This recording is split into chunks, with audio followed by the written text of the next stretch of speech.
Hopefully you've come to this video because you know that you need to replace your blend door actuator on your Ford Ranger.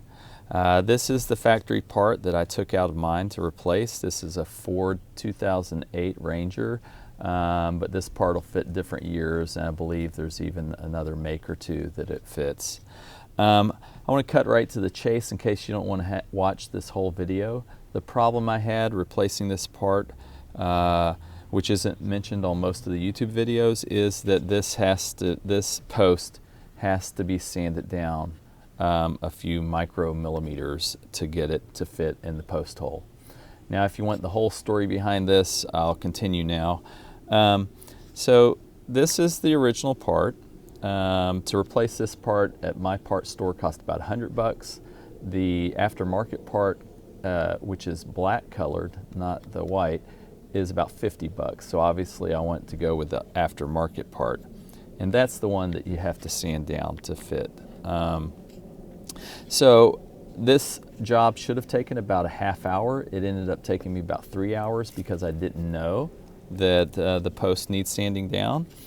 And I'll tell you how I came to the conclusion. And when you're putting this in, most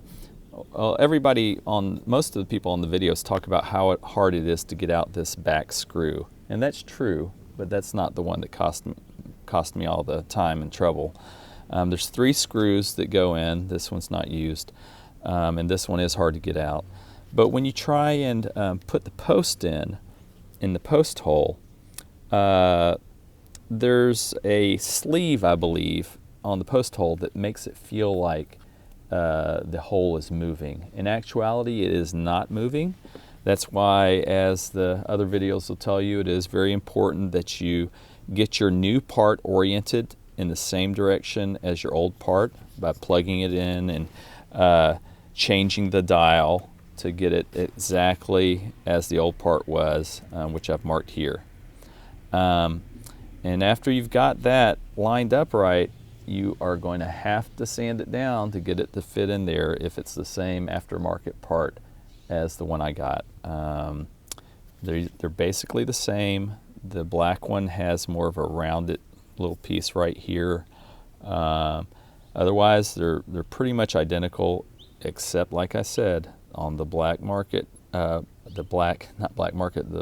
aftermarket black part is bigger. The post is bigger than this one. So sand it down and you'll be good to go. All right, thanks for listening, and I hope that helps you get this part in.